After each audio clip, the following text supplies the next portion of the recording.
les articles d'habillement, des armes, etc. Les provisions de bouche pour les nègres consistent en une espèce de bled de Turquie ou de maïs qu'ils appellent doura. Voilà. Comme les chameaux de la caravane sont considérablement chargés ou d'eau ou de gomme arabique, de dents d'éléphant, de tamarin, d'outre, etc., tous les nègres, à l'exception des enfants jusqu'à l'âge de 10 à 12 ans, sont obligés de suivre à pied. Voilà. Les enfants, je vous ai dit, les enfants, les musulmans, ils adorent les enfants noirs. Vous voyez, jusqu'à l'âge de 10 à 12 ans. Plus tard, ils s'en foutent. Mais petits comme ça. On parle de pédophilie dans l'église catholique, c'est ça? Vous pensez que quand on vous dit que les enfants de l'âge de 10 à 12 ans ne marchent pas à pied, vous pensez que c'est pourquoi? C'est par amour pour eux? Vous êtes sérieux? On continue.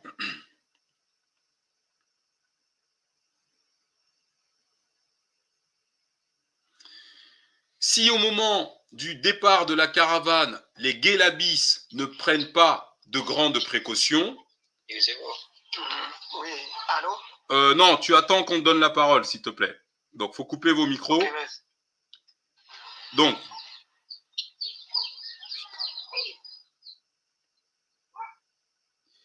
Donc, ouais, quand vous venez sur le panel, sur TikTok, il faut couper vos micros. Sinon, je vous descends, moi, hein, tout de suite. Ok. Donc, si au moment du départ de la caravane, les guélabis ne prennent pas de grandes précautions, beaucoup de leurs nègres s'évadent. On fait partie du butin. Hein, d'accord ? Nos ancêtres, les guélabis, là, c'est des musulmans. Hein, et ils agissent sous ordre du sultan. On est en 1802 en Égypte. Hein, d'accord ? Donc, on dit, si au moment du départ de la caravane, les guélabis ne prennent pas de grandes précautions, beaucoup de leurs nègres s'évadent. La certitude de ne jamais plus revoir leur pays natal et la crainte d'être maltraités chez les Blancs les détermine à la désertion. Quoique les marchands emploient toute leur éloquence pour leur persuader qu'ils seront beaucoup mieux chez les étrangers que chez eux. Au reste, les guélabis sont, pour l'ordinaire, des gens d'un caractère absolument inhumain, qui ont plus d'égard pour leurs chameaux que pour leurs nègres.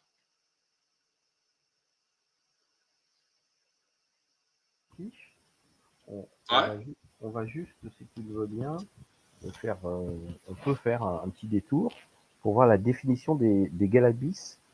On l'a dit, on a vu ce que c'était des guélabis. Pour l'UNESCO. Hein. Non, mais pour l'UNESCO, donc je t'envoie le lien là. J'ai envie de continuer le texte. Lis la définition de guélabis, on t'écoute. Alors attends, je te lis. Je te lis les deux premières lignes, excuse-moi. J'y retourne. Les guélabis avaient plus d'égard pour leurs chameaux que pour leurs esclaves noirs. C'est ce qu'il y a dans le texte. Voilà.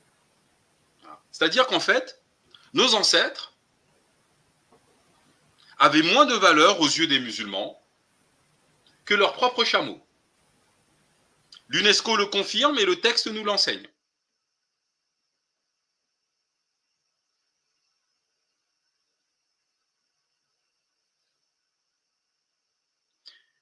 On continue.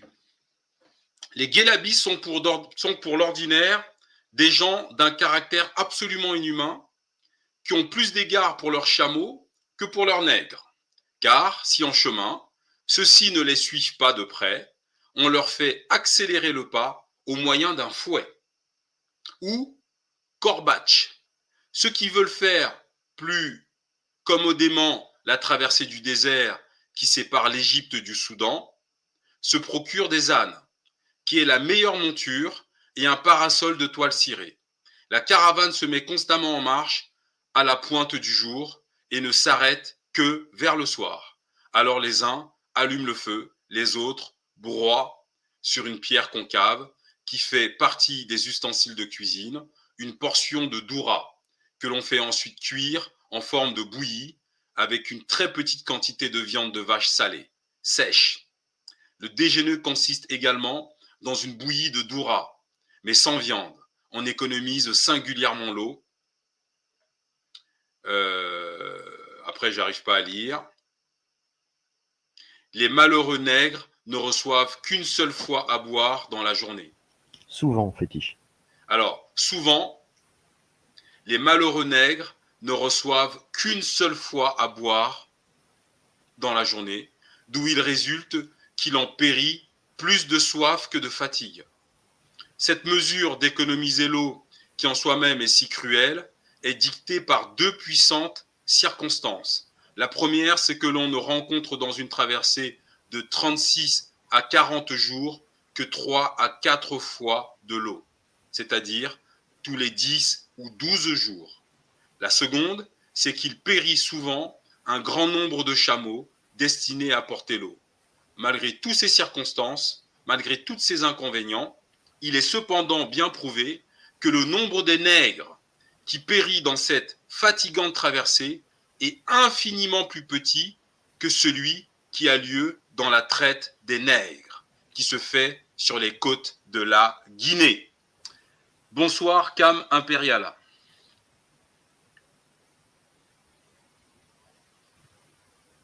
Ton micro est coupé.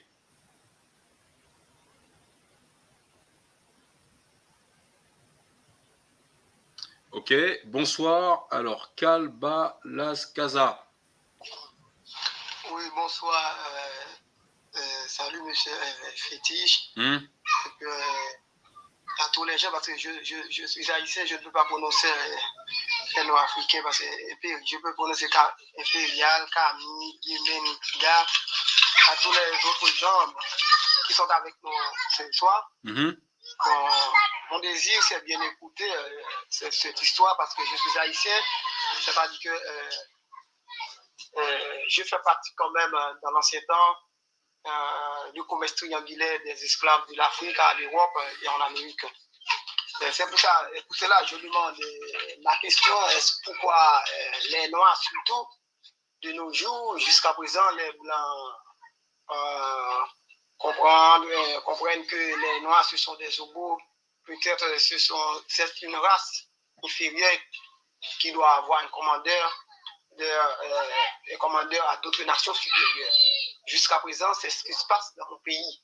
Et pour établir une colonie véritable, il faut avoir la religion d'abord.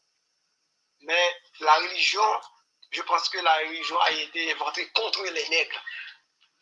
Jusqu'à présent, parce que jusqu'à présent, c'est la nouvelle forme de colonie en 21e siècle contre la race noire. Alors, je dis pourquoi pas, il n'y a pas une société transversale entre les Noirs d'Afrique et les Noirs d'Amérique pour établir ses propres actions, ses propres civilisations. Attends, mon frère, on est en train de lire un livre, tu es en train de nous sortir du texte. Si tu prends la parole dans un live des fétiches de guerre, tu commentes la lecture qu'on est en train de faire. Mais là, j'ai pas envie de parler de l'histoire générale des Noirs parce qu'on est en train de lire un livre qui est très important. Est-ce que tu comprends? Alors là, on lit un livre. Donc si on s'éloigne trop du livre, derrière, on ne sait plus ce qu'on a lu. Donc si tu interviens, c'est uniquement dans le cadre de la lecture de l'ouvrage. Tu comprends? Donc. Vous pouvez avancer. Ok, merci beaucoup. Donc, on continue. Merde, j'ai fermé le truc sans faire exprès. Oui, c'est important parce que vous qui découvrez la chaîne Les Fétiches de guerre, quand vous pouvez prendre la parole quand vous voulez, vous la demandez. Mais vous devez intervenir que dans le cadre du livre que nous lisons. Parce qu'on ne peut pas lire ce livre-là et parler de commerce en même temps ou d'autres choses, de politique et trucs. Non, on lit un livre, donc on analyse collectivement le livre et que le livre. Rien d'autre. OK? Pour pouvoir rester concentré et comprendre ce que nous lisons. Donc, ici, on nous explique qu'il y avait moins de morts dans les traversées de la traite négrière arabo-musulmane qu'il y en avait dans le trafic d'êtres humains qui